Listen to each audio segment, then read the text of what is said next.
Hello, boys and girls. Welcome to the live stream. Yes, it's me. Sans a little less beard. Uh, just trying to freshen it up a bit. Um, when you're here, come on in and say hi. Drop me a like ski if you would. Appreciate you. Uh, let's see. What are we going to do for the first few minutes? Announcements. Let's see. The only thing I have right now is uh, I have an interview for 2 weeks from now. Some place called Life After Life NDE. They're all about near death experiences, but they wanted to talk to me. I don't know about my experiences, even though I've never had a near death experience or anything, and most people I know have not even had a near life experience. So, uh, but I expect it to be a great conversation because they seem genuinely curious enough to break out of their little paradigm there and talk to me about it. So I think that's really great. Uh, let's see. Oh, the latest poll results. Let's talk about that. So according to you guys, I need to keep cranking out the Sky Files and get on Rogan. So that's the results of it. Hi, Chris. Yeah. So apparently the Sky Files are alive and well. People are enjoying that, and I think it's a great little niche for me. Making these connections, putting them together. This seems to be getting a good response, so I'm going to keep doing that. What else? Yeah, so I want to talk about the one thing I want to talk about is the Graham and Flint Dibble debate, uh, which was pretty darn interesting to me because people were like, "Oh, Flint Dibble owned him," blah blah. Blah. It really wasn't like that. I thought Mr. Dibble made some good points, some good pushback on Graham. And it was good to have this conversation, to hear it take place, because Graham really is the spokesperson for a lot of these alternative archaeological theories. Now, I'm a big proponent. Everybody knows I'm Team Graham, okay, 100%. Um, and not just because he named me as his author of the month twice. No, that really doesn't have anything to do with it. I was a huge fan of his before he even knew who I was. Okay. I was buying and reading his books and I thought he was a genius. Um, us getting together or what have you just was through the universe, really made that happen. But I was a big fan of his before that. And Dibble did not, he kind of overlooked, refused to answer or even acknowledge some of the points that Graham made. Um, like regarding the pyramids and things like that he couldn't really tell you know. And you know what it reminded me of, and I'm going way back here.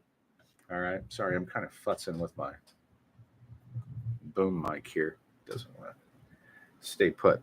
Um, but it reminded me of Heinrich Schliemann. You know who that is? Heinrich Schliemann was the person who found Troy. Okay.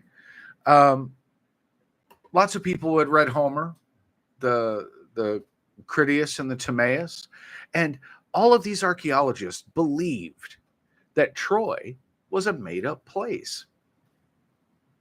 Well, Heinrich Schliemann did not believe that. He read the Critias and the Timaeus as though they were biographies, as though Homer was writing about reality. And he went to where Homer described where Troy was, and he just dug a hole. And he just kept widening it, and he found Troy right where Homer said it was. This is one of the greatest uh, kind of middle fingers to archaeology of all time, of beware your arrogance, right? Because about the time you think you know everything, you don't know everything. Hi to everybody coming in. Thanks for being here. Please drop me a like, hang around, say hi in the chat if you feel friendly. We're talking about archaeology. We're talking about Graham Hancock and how this really does remind me of Hans Schliemann. That Graham believes, if I understand correctly, that Atlantis is a real place and exists, and it very well could be, because we only know maybe 1% of our entire history, of all the things that we found. Do you understand that comprises like 1% of our history? How much is buried beneath our feet, has been burned or lost or forgotten in the sands of time? That only the things that have had the ability to hang around for thousands upon thousands of years for us to find them are what we have found. And what we find are often scraps and pieces. And we have to take those scraps and pieces and put them together and try to make some form of narrative out of that, some cogent narrative that makes sense, right? But that doesn't mean that we're always right. And we're functioning on less than 1% of all of the information one would need to have a full idea of our history, especially through archaeology. Archaeology is constantly having their apple cart upset, and they are constantly upset about it. Look no further than Zahi Hawass. Look no further than the uneducated professional skeptic Michael Shermer. Look no farther than these guys who are like Neil deGrasse Tyson, people who are supposedly educated but are really pseudo skeptics. Like, they just want to crap on something. Like, that's all they care about. They don't even care what it is.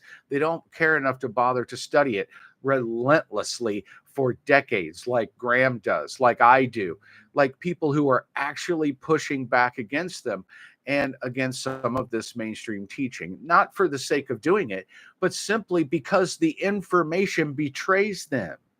It betrays their narrative. And if we don't challenge that, then we are fated to be stuck right where we are. And I can't think of a worse fate than that. Can you? I don't want to be stuck with this technology, this time, this limited amount of abilities, and this vast waste of resources. I just don't want that. And I don't think anyone else does either.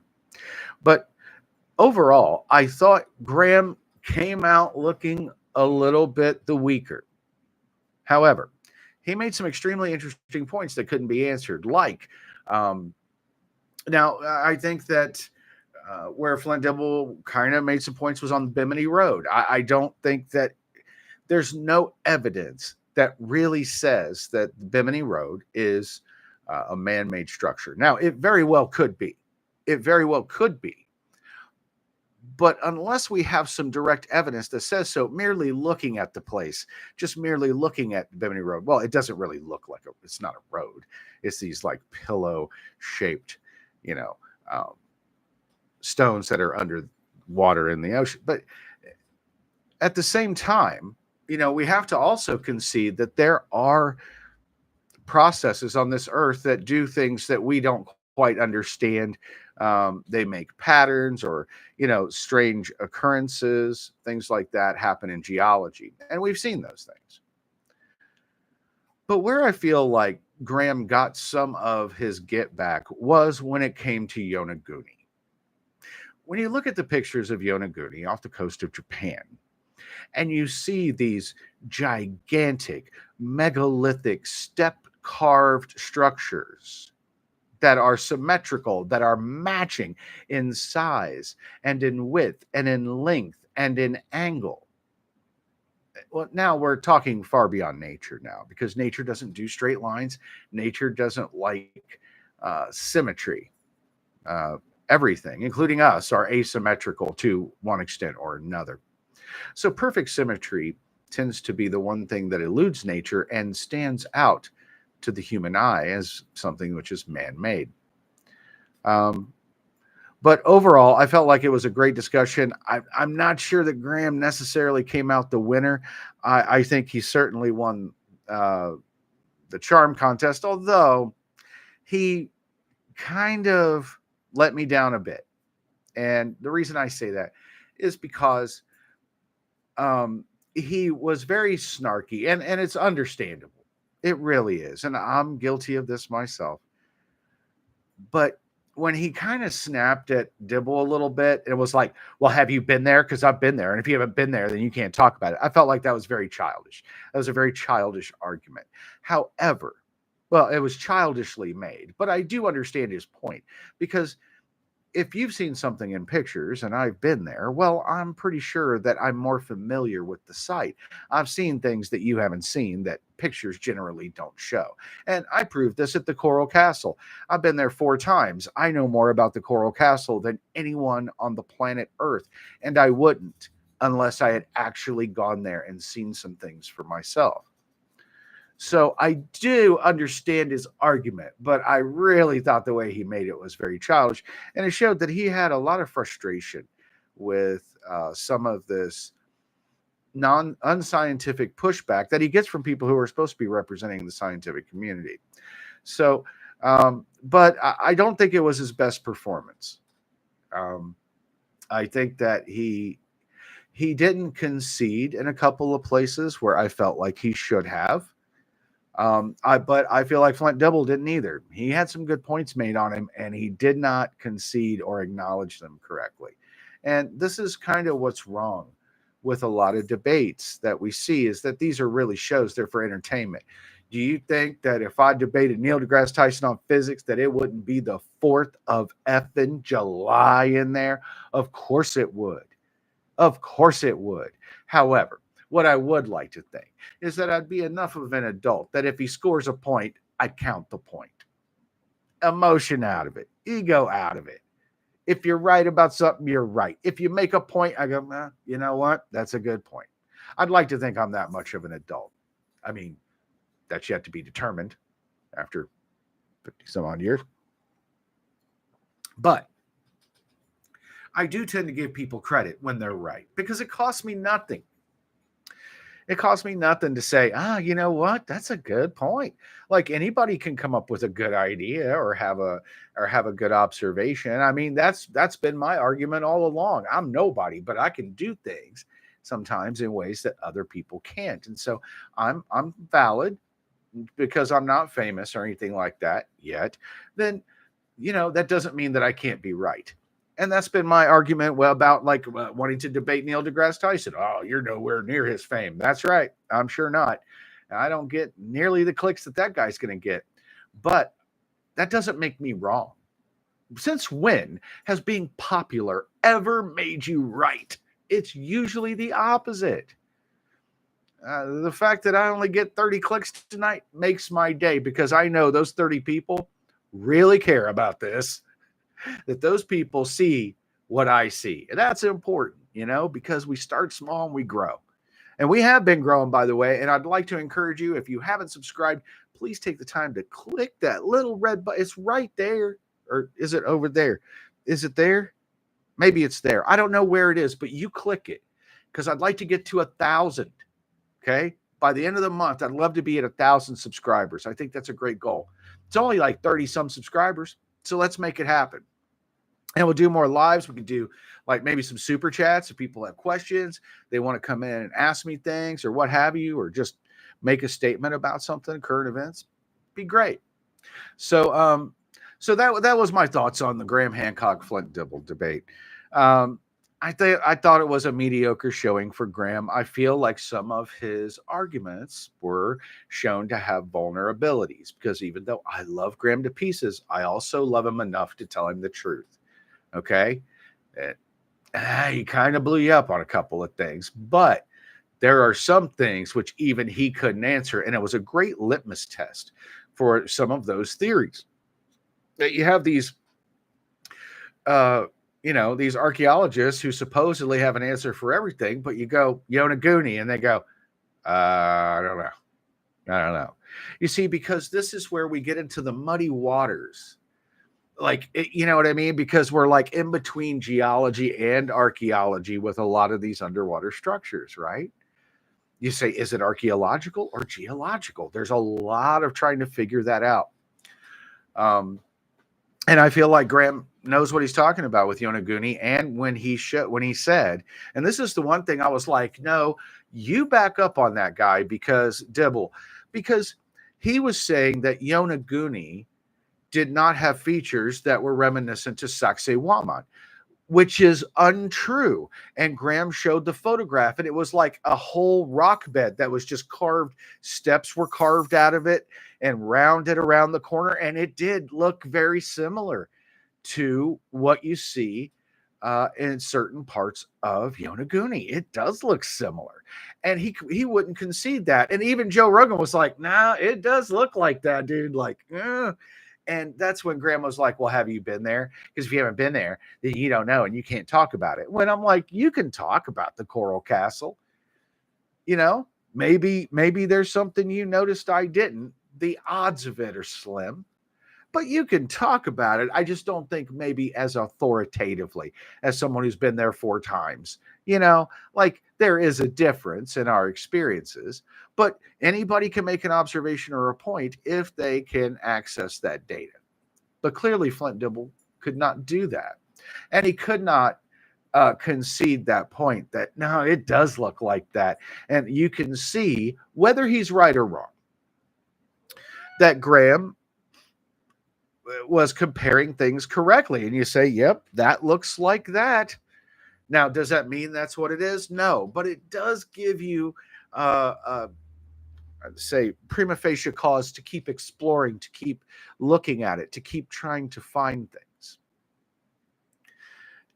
And that is where the rogue scientist, oh, by the way, agua fresca. No party juice for me. Just good old agua fresca. Very refreshing. But see, these mainstream archaeologists, scientists, physicists, these guys, see, they have it all written down. It's wrote. It's done. It's over. We know this, right? And this establishes a type of intellectual arrogance that now proliferates dogma among the population. Just because it's written down doesn't make it so, right?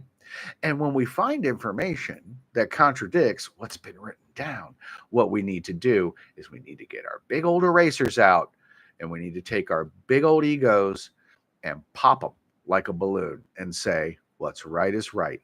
And the fact that people get emotionally invested, right? That's the thing with me. I get emotionally invested, right? People who do. Graham, he's very passionate. You could tell that Flint Dibble guy, he is kind of like a little jerk sometimes, but you could tell he does passionately care about archaeology. Like, so you do want to listen, but what you really listen to a lot of times when you're on the outside, when you're a rogue, like Graham is a rogue archaeologist, I'm a rogue physicist. You listen, but really what you're listening to most of the time is them just regurgitating the brainwashing that they've been given, the indoctrination, right? Where if you were able to get them to step outside of themselves and look at it and say, no, come here, look at it. No, look at it from this angle. Without that prejudice already placed, it would be much easier to convince someone of the truth or correcting their error or seeing it. But we live in this world of egos where, it's very difficult for people to admit they're wrong. I've been wrong 1,000,000 times. That's how I've gotten here to where I am. It's because I've been wrong 1,000,000 times. Yeah, subscribers only mode is on because I want subscribers.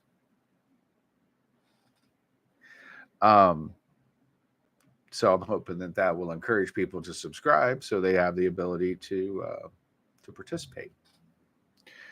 But when you're on the outside, what you fight against is a lot of dogma.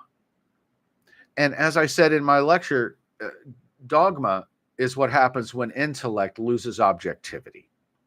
That's really what it is. And we have these people who think they know everything, who have stopped looking for answers or stopped questioning. The fact that you have stopped questioning means you have stopped doing science. Now, at some point, we have to settle on an answer for something. But when it comes to like gravity, we settled on no answer. Ask any physicist, what's gravity?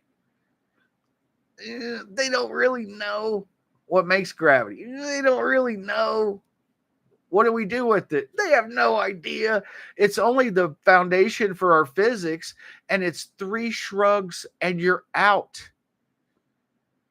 So a guy like me, a relative nobody, right?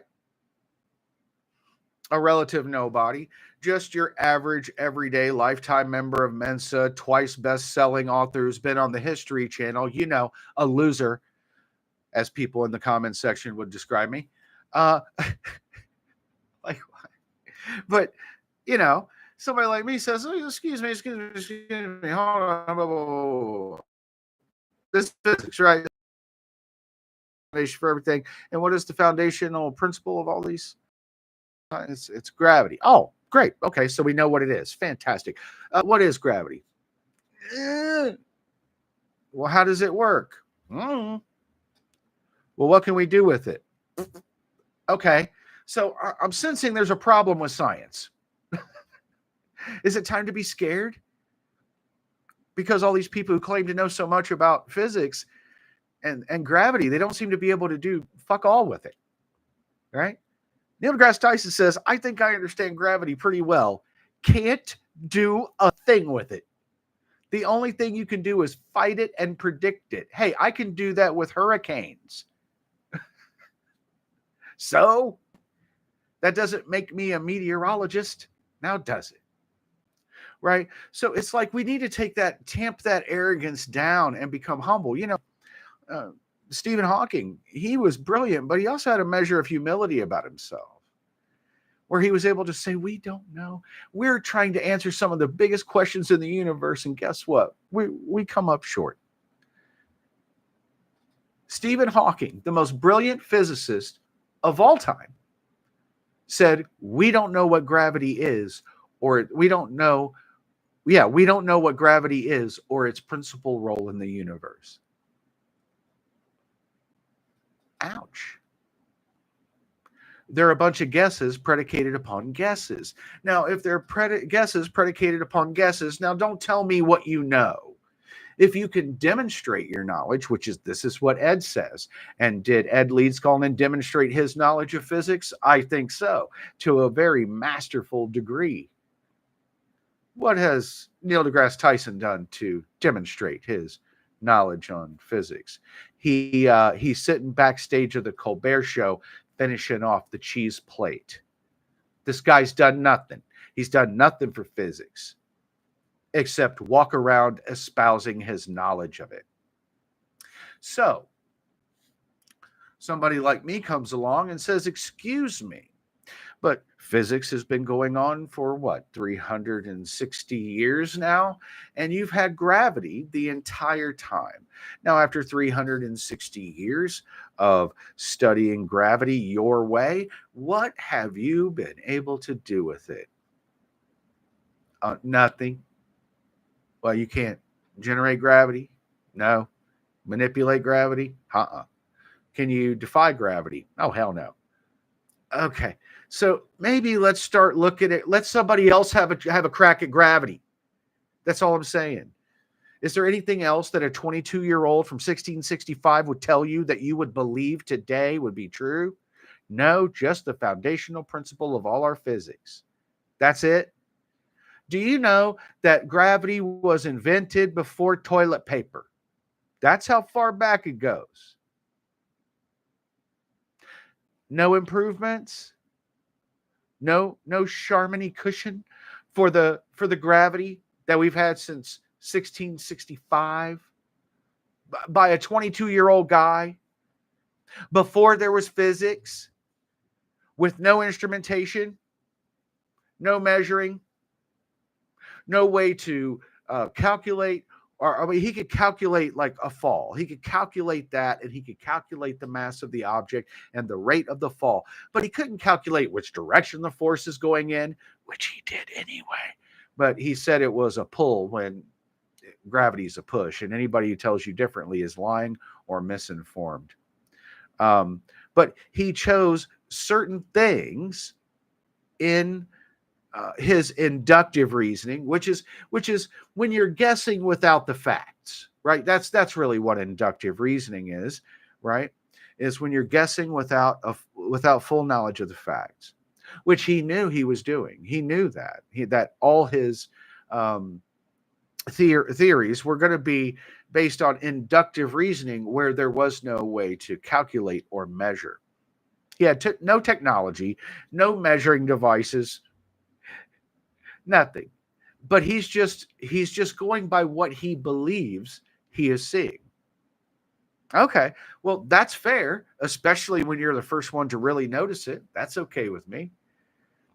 But he also did something else in the Systemate de Mundia, the system of worlds, where he talks about his scientific philosophy. And what he tells us is that we use inductive reasoning until such a time as we get new information in which we can now apply deductive reasoning. And guess what one of my gifts are?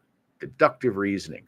And deductive reasoning states that if you cannot see a force and it is intangible and immeasurable in that way, you cannot determine the direction of the force being applied. How does he know it's a pull instead of a push? There's shrug. Ask a physicist how they know that gravity is a pull, not a push, and you will get a shrug. Now look, if I'm not very smart, then how come they can't answer my dumbass questions? It makes me wonder. Why haven't they asked this themselves? I don't know. But what we do is we go off on this runaway train, right? Where Newton said this, this, and this, and his calculations work, so obviously he's correct. Like, no. You see? Boom. Bad assumption right off the bat. His calculations, check his math. Does it work? It does work. It works really well. Cool. How does he explain it? Do not associate his field theory with his verifiable calculations. We put a divider down the center of that at the checkout lane. Okay? That math and field theory are two different things. Okay? Now, they happen to be combined into one science, which is physics. You have your mathematical formulae, and then you also have your field theory, which is supposed to be what explains the equation, right? The equation explains the field theory explains the equation, okay?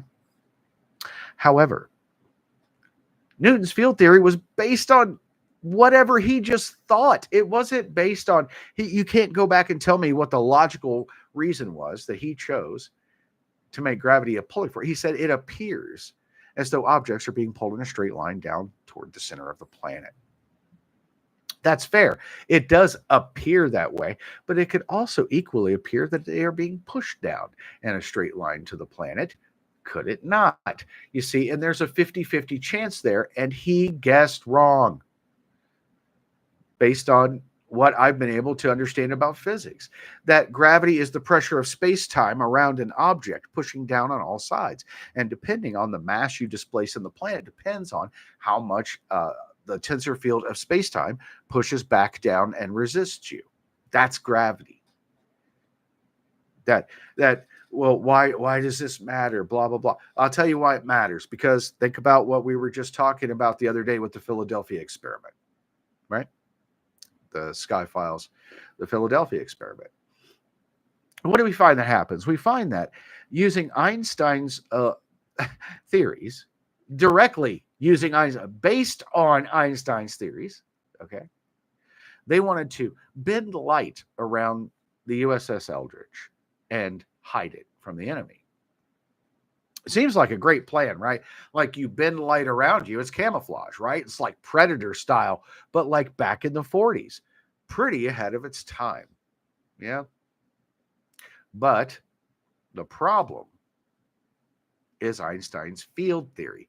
You see, his calculations would say, yes, you can bend light at this rate. However, what he failed to recognize is that light travels through the medium of space-time. Light is not its own separate entity from space-time. It is connected to it. It travels through space-time. So, whatever you do to light, you must be doing to space-time in order to see it. You could say you're bending a light. Okay, fine. Are you bend water? No. Water always thinks it's moving in a line. It's the pipes that tell it where to go. This is the same way that light works with gravity. You see, gravity is the curvature of space-time. And as I've shown in other videos, a visual representation of this theory, that light is always traveling in a straight line to itself, regardless of what space-time does. It always perceives the fabric of space-time as a straight line and follows accordingly. If it didn't, you would never see light bend in the first place, right? So, Einstein, his theories said, oh, use electromagnetism. And if you just bomb this metal ship with enough magnetism, what you'll do is you'll end up bending light around yourself and therefore hiding yourself from visual detection. Well, that's fantastic, except for the part where when you bend space-time around you, guess what you just decided to do? You just decided to exit this dimension temporarily. You just decided to time travel. That's what you're doing.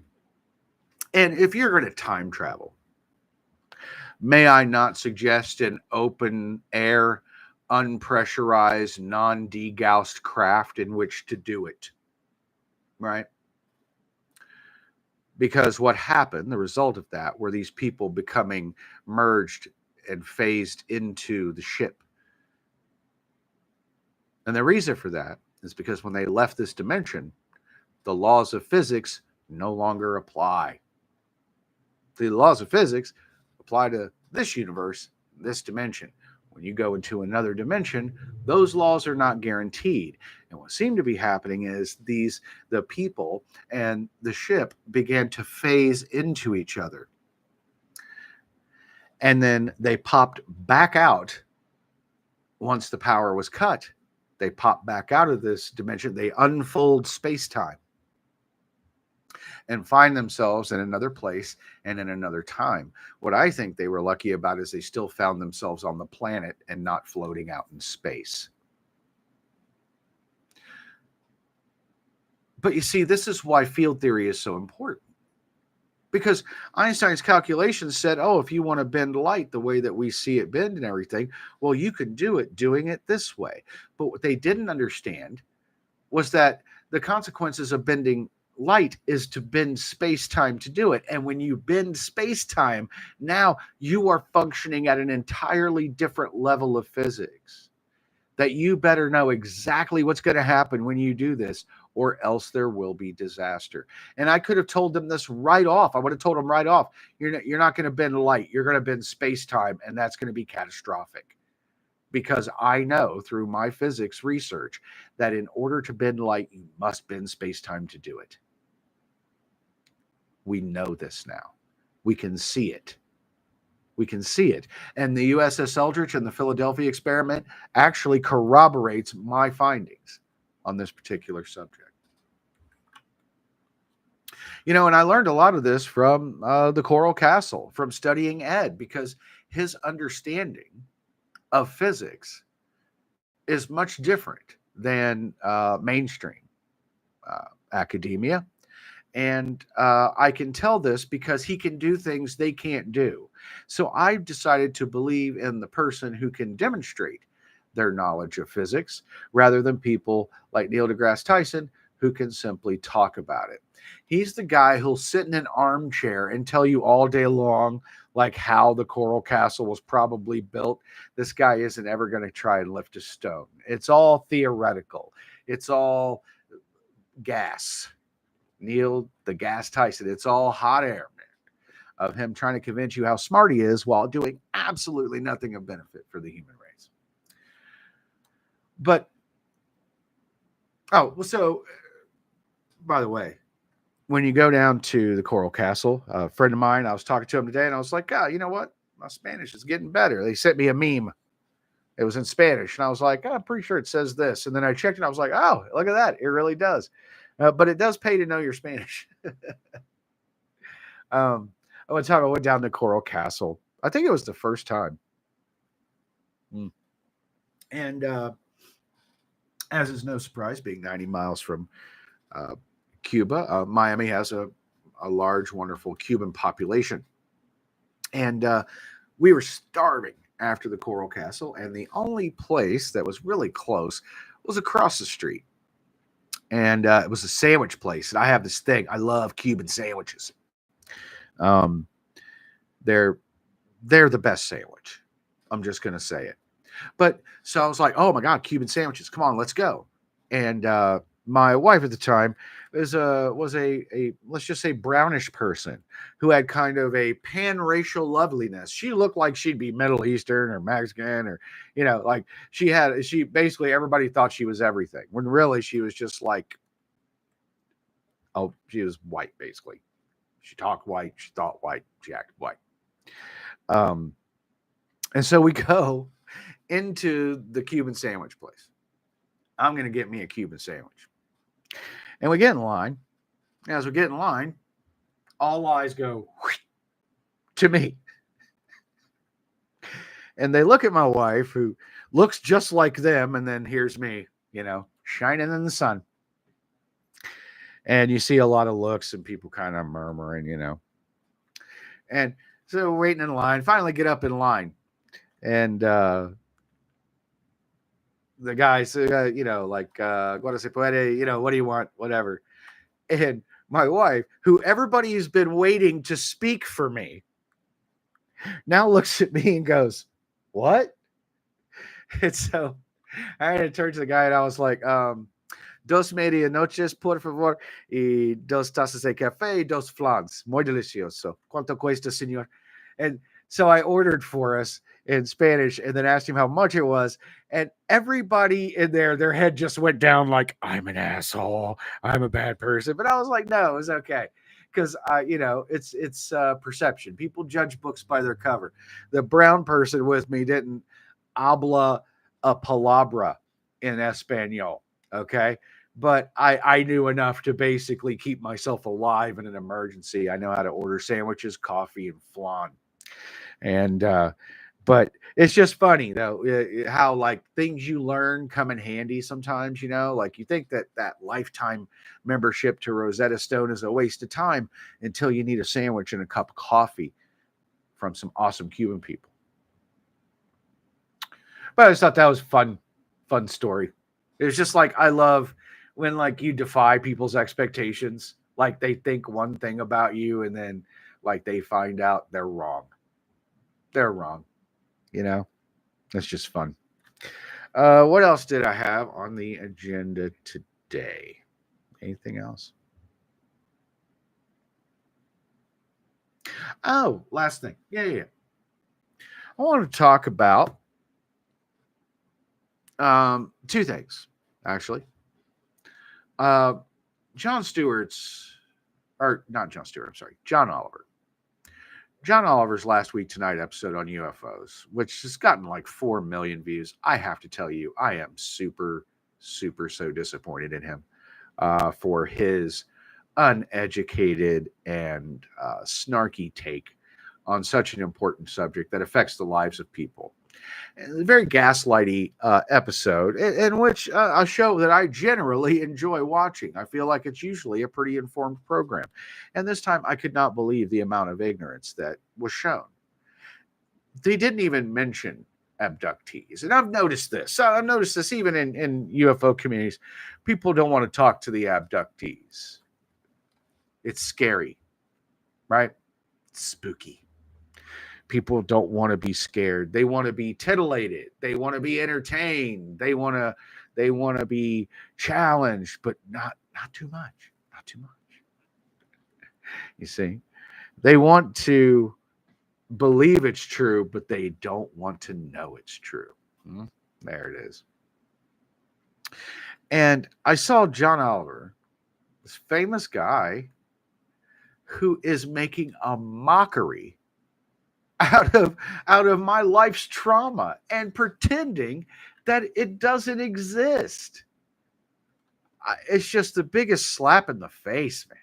I was just so offended at being gaslit by a guy that looks like if a parrot ate a book, it would be John Oliver. And then the other thing is, I'm like, yeah, even in the UFO community, like nobody wants to talk to us. Like we're your most valuable resource. Abductees are the most valuable resource of the UFO community, and people don't seem to hardly want to give us the time of day.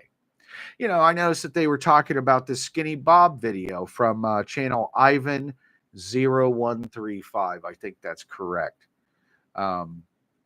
Is the name of the channel, and you can look it up. And he's got these videos that are of an alien name that they nicknamed Skinny Bob.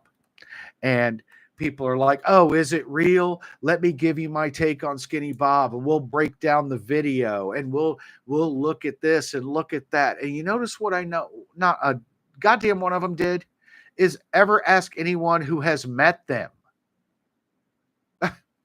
Because I watched the video one time and I was like, that's them right there. That's them. That is them. You see that guy? That's one of them. That's what they look like. And I was so triggered when I saw it. I was like, oh shit, that's them. Like, look how they blink, and like, that's how they blink, and that's how they like look around. Even something really small in the video just really sunk into me. And it was when I saw the being move. He's a little tiny guy. And I saw him move, and he moved his arm. And when he moved his arm, I was like, oh shit, that's them. It's legit, because that's how they move. Like, I remembered from my experience when I was named a guardian or whatever it was, that when he moved, like when humans point, when we point at something, you say, hey, where's the drugstore? And you go, oh, it's over there. You know, like that's how we point. We just extend our arm, right? Just like that. But they don't move like that. They move like weirdly, slowly, graceful, like they're underwater or something. Like they blink kind of slow, and they're very stoic. And when they move, like when he raised his arm to touch me, he did it like this. Like he raised his entire arm up, then extended, and then it was like a very unique way of moving. That's different than human beings move. And I watched the video and I was like, that is absolutely 100% correct, accurate. That is real. I found out later that they put some kind of fake like film grain over it and some arbitrary timer thing at the bottom. And they're like, oh, well, this video has been manipulated. Like, nah. You could put a filter over something or put some numbers at the bottom. It doesn't change the content of the footage. And I'm telling you that if you want to see what I met, look up Skinny Bob and watch the video. Watch how they look and how they move and see if what I'm saying isn't correct. That is absolutely 100% one of the gray people. I've met them, and this is what they look like. It's how they act. It's how they move. It's how they dress. Everything is correct. And even if it were fake, let's say even if it were fake, I can tell you with 100% certainty that if someone were able to fake this, they had exact, direct knowledge of these beings. You couldn't guess and get it perfect. There's too many little things. First of all, who's the skinny little tiny person that you're going to get in all this makeup and they're still going to be a little teeny tiny skinny? Like, it doesn't work like that. Like, you can't make someone's proportions different. You know what I mean? Like, it's real. The Skinny Bob video is real. And you know how I know it's real is because I met them. And guess what? Everybody else out here doing all these breakdown videos and shit have never met one. You're doing it strictly off what you think you know about technical data, but not a damn thing about actually knowing what these creatures look like, smell like, move like, and I do. And I noticed that not a single one of these people who were doing these real breakdowns of the Skinny Bob thing had ever consulted an actual alien abductee. Because if they had, they'd be able to tell you, if they've met these little gray people that I've met, they would tell you that's one right there. Like that's one right there alive. Yep, that's a living one. And that's how they move. And they tell you all about it. So we are a very underutilized and ignored resource in the UFO community. And I really hope that those things change in the years to come, because one of the purposes of the Sky Files is to show how abduction survivors can be very useful in providing information, not only to citizens and stuff, but we could be very helpful to the government. I bet that I know things about the gray people that the government doesn't know. I don't care how long they've known them. They don't know this. They don't know this. I bet, there's things that I know that I bet they don't, that they probably would like to know if they could. And I can be had for a year's worth of free mouthwash. Yeah. Blue Label if you're going. But in all seriousness, how many abduction survivors are ignored when they could have really impactful information, but they're pushed to the side. They're afraid to come out because people say they're crazy. Well, I don't have those problems. I've been studying the Coral Castle and kicking people's ass for 16 years, and people call you crazy because they can't deal with the fact that they're wrong. So it's easier to call you crazy than to call themselves stupid. Yeah. Well, I wonder if some abductees saw that Skinny Bob video. Oh, I'm sure they have. And you said you were thinking that our atmosphere feels heavy and dense to them. It may, but they acted like this on the ship too. When we were on some craft that they took me aboard, like when he did all that and was like moving that way, that's just the way they move. And I've seen them other times and how they move and do things. Like when they go to like reach for something, it's very like what we'd call it fancy. Like you're being all fancy with everything, like if you were like joking around and trying to be fancy with stuff, like slow that down to about 20% speed. And that is just how they move. They just move with this strange grace. That's what I could call it, a strange grace, which was also the name of my favorite heavy metal band in the 80s, Strange Grace. Look them up. Good stuff. But I'm kidding. It's not a thing. But nobody's talking to the abduction survivors. Like, dude, I went through all this stuff and survived it, and you don't even want to know. You don't want to ask my opinion because you'd rather talk to me about camera techniques than just go, hey, you know these guys. Is that legit? Does that look legit to you? Can you identify the suspect, sir? I don't get the respect. Abductees don't get the respect of having the honor of identifying the perpetrator. I'm going to rely on your photographic evidence, your research into whether or not the frame rate fits the time period. Like, dude, that's one of them. I don't give a shit what you say. I don't care what they say about the footage. I'm telling you, I'm an abduction survivor. I'm a fantastic witness with a very reliable memory. And I'm telling you that when you see the Skinny Bob video, you are seeing one of the gray people. Without a doubt, 100%. I wouldn't tell you if it wasn't.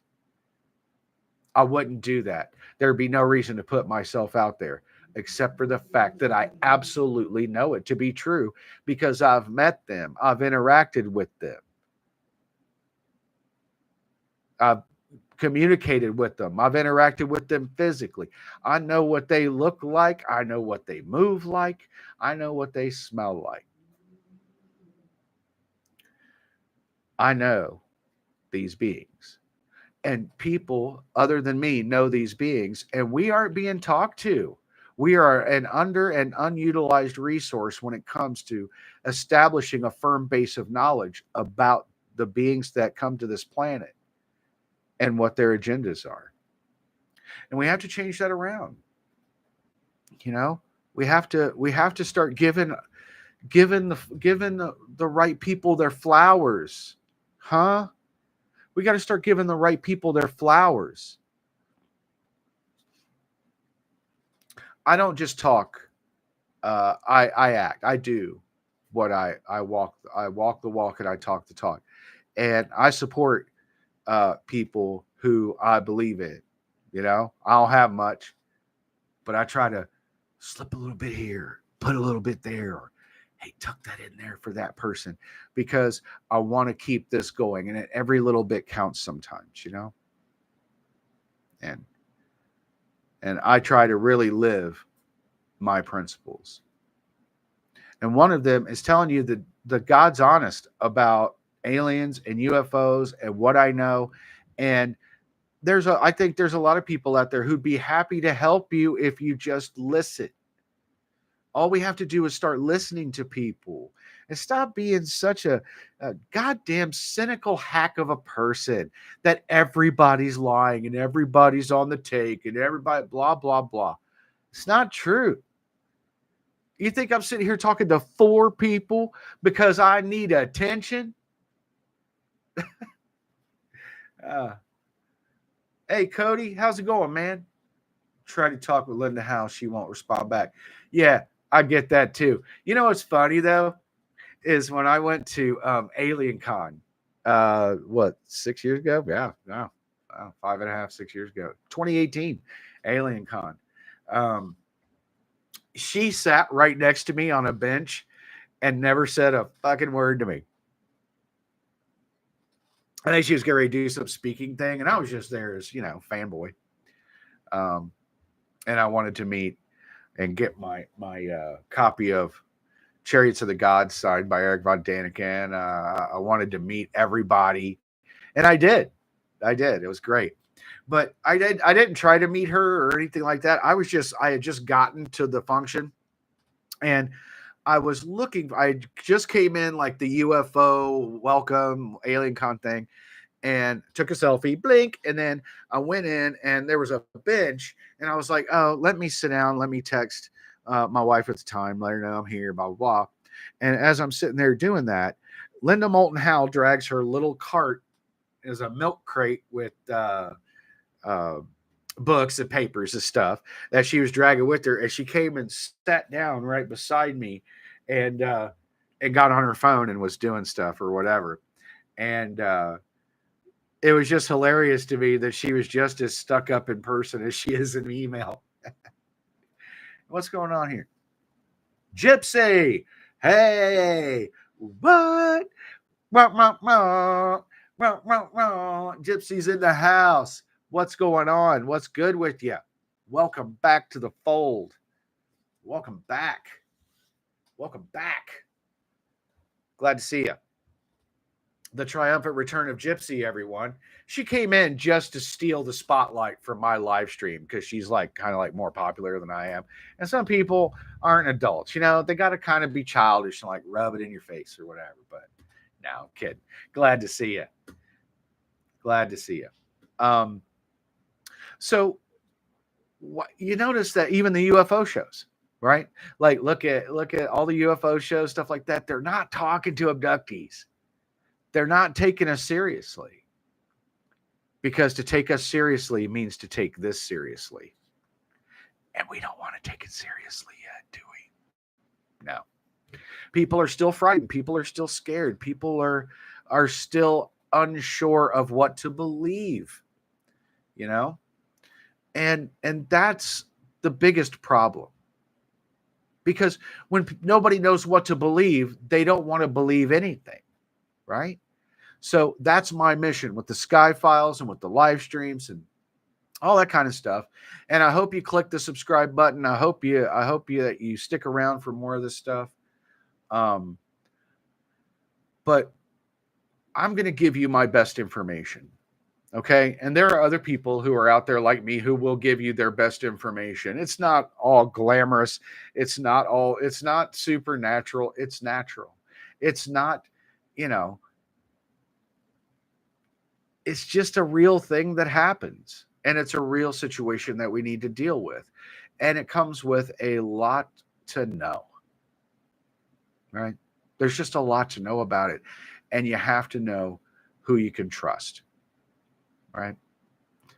And I might have some rough edges, I admit. Okay. But underneath some of this coal is a fucking diamond if you will just be patient. You know, I'm not pretty. I'm not photogenic. I'm not charming. I'm just honest. I'm just going to tell you straight up. I'm just going to tell you the truth. And I think that most people who like straight talk, they do appreciate that. That there's a time for the show. There's a time for the drama. Don't think that I won't turn these lights out and, tell you a spooky story. But I guarantee when I tell you the story, it's true. That's the difference. Yeah.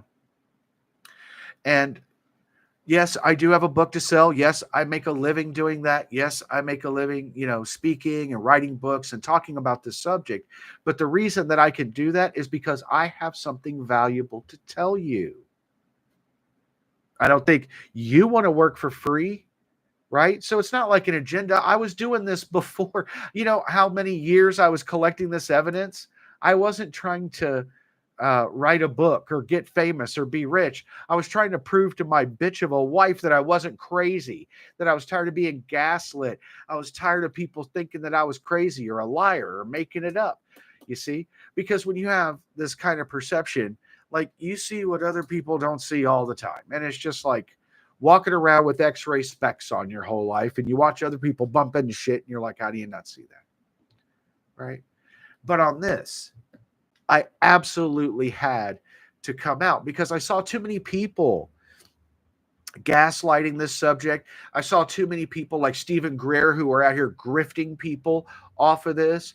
Like, I'm not trying to tell you that I can teach you to speak to aliens with your mind through an app on your phone for $9.99. Like, come on. It's grift. It's scam. It's con. It's not truth. Yeah, I sell you a book. Guess what's in the book?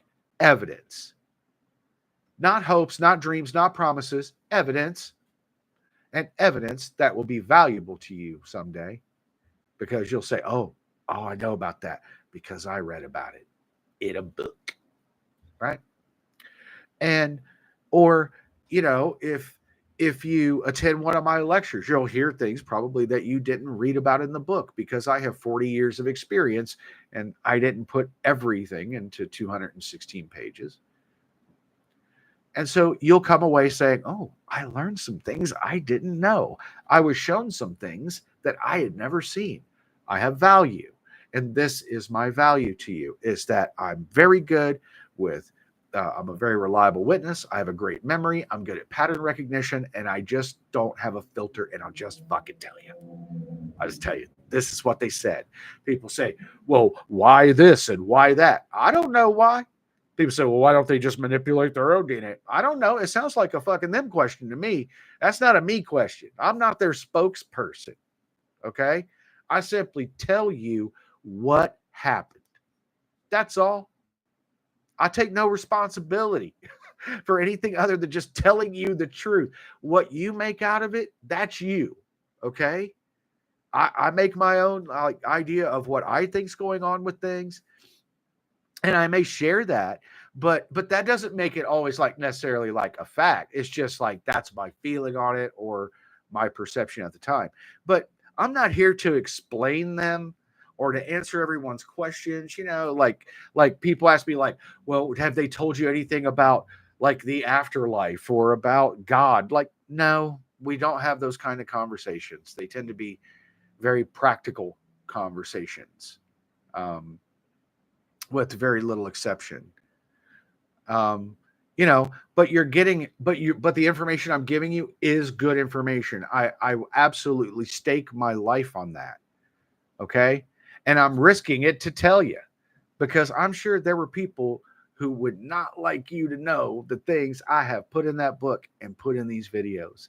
There are people who would very much like you to not know this stuff, which is why I'm kind of like, I don't know,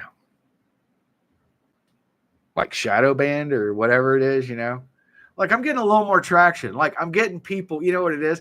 I don't get a lot of subscribers necessarily, but what I do get are a lot of people who have channels who go, I want to talk to you because I hear what you're saying and it's blowing my mind right now, you know? So how few of us are there out there that have these experiences, that remember them, that can talk about them, that have had the history of this, that have the evidence of this in every form you can collect it. Like that's really rare, And so that's why I hope you hang around. I hope you bring your questions with you.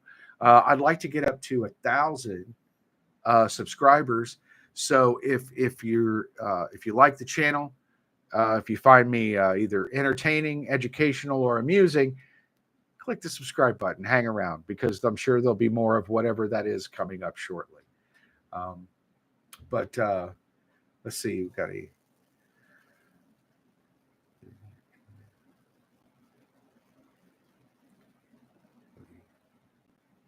Yeah, what you experience is a fact. I mean, it's not up for debate, right? It's not up for debate if whether or not I met these beings. At least it's not for me. I know they did. I have the marks. I have abduction marks. I have bruises show up on me for no reason that are weird, symmetrical ones. I have memories of these experiences. I literally am having these experiences in the clothes I went to bed in. Like, all these things that, like, I understand reality pretty well, and I know if something happens to me or not. It's funny, though, because as time goes by, and if you're just coming in, say hello, drop a like ski for me, really helps me out, and I appreciate you being here. Thank you for taking the time.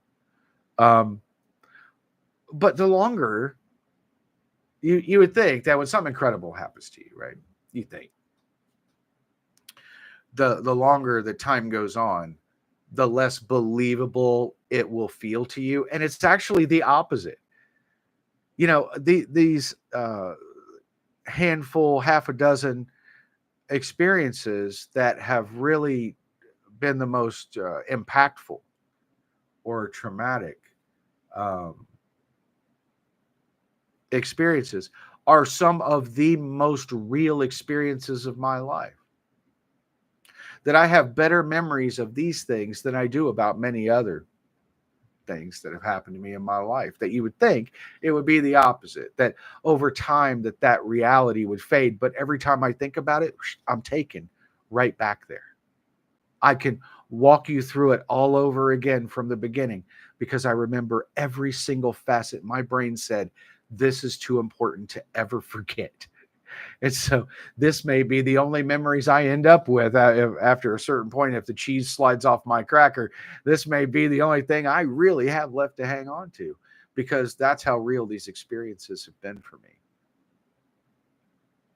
I think that comes through when I talk about them. I mean, I'm sure no one's like, oh, you can see he's making up. Like, no, I'm just telling you what happened all over again, just like I told you the first time. And I think that gets a little boring sometimes, maybe. But I don't feel the pressure to embellish or church it up. I'm just going to tell you the exact straight facts the best I can. And that way you get the facts. And even if you've heard it more than once, it's like a song in your head. I want it to be playing that's reality. At least it's been my reality, And that way you can tuck it away for a rainy day.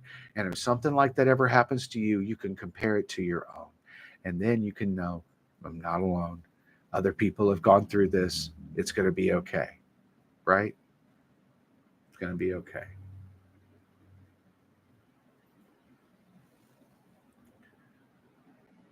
Oh, hi, Debbie. Nice to see you. You are late. I've been going on for about an hour. I'm 3/4 of the way through with my agua fresca. So drop me a like, you late ski. You're late for class. Nah, I'm glad to see you guys here. Glad it for everybody. I always wonder why they don't ever consider implants evidence. Oh, yeah. See, that's another great point, Cody. Good catch on that. Because I have one. I have one right back here in my ear. It used to be here in my lip. I mean, you know, I'd love for somebody to take this damn thing out and look at it, examine it. Dr. Roger Lear, he used to remove implants. I since passed on, but um, he would remove implants, and they had extremely strange characteristics. But people just go, I don't know, and they just shrugged. See, that's what people love to do.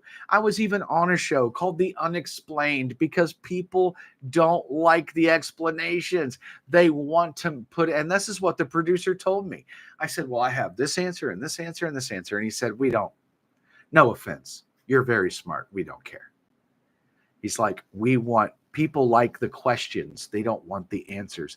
If they like the answers, the show would be called The Explained, not The Unexplained. And I was like, ow. First of all, ow. Yeah, I was like, I was within, I kid you not, I was within about 3 shots of whiskey of cutting the one out of my lip myself because it was driving me to the brink of insanity. It was right over here and it was driving me nuts. I couldn't stop messing with it. I would bite it when I'd like eat food. I'd actually bite myself there. It's just very inconvenient. And I moved to Pennsylvania from Ohio, hoping that these things would, stop. They didn't. But I woke up one day. I was sleeping on my friend's couch while I was in the process of buying a home, and I woke up and I was like, "Oh, hey, it's gone. Hey, it's gone." And then I went and I was brushing my teeth, and I was like, "Oh, look, I can brush my teeth now." And I went to wash my face, and I went like this, and I was like, "Ow." They moved it. They moved it from here to here. Because I think when I woke up on the table, they went, just get one in him. Just put it right there. Just go. Because I woke up on the table. Yeah, you say you took it out yourself. And I think people would like to see that probably or examine it. You can give that to someone to study. There are people who are willing to take a look at these things under, electron microscopes, things like that, if you had it to examine. Yeah, see, and that's why I never took one out, because I was like, if I take it out, they're just going to do it again. I mean, it's not like I'm preventing anything. I might just be delaying it for a little while. But so what I figured is you only have a photo of it. Hey, well, send it to me. Send it to talking to Leedskalnin at Gmail. You'll see the link on my YouTube, and send me the picture.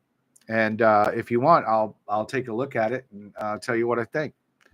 But I'm going to go ahead and hop off here. I've been going for a while. I'm sorry for the people who just showed up. I've been talking for a while. The old voice is getting tired. But I really do appreciate you guys being here. I appreciate your support. As always, this is brought to you by Beneath the Haunted Sky, the evidence for alien abduction, available on Amazon. And I hope that we get enough subscribers that we could do like a big, like 1,000 subscribers live stream to celebrate or whatever. I think that would be a great thing.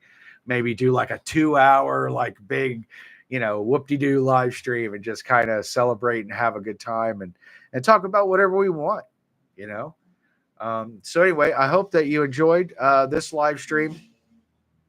I enjoy, as always, talking with you, kind of getting these ideas out, putting maybe new thoughts out there that people can consider in a way that I hope isn't confrontational.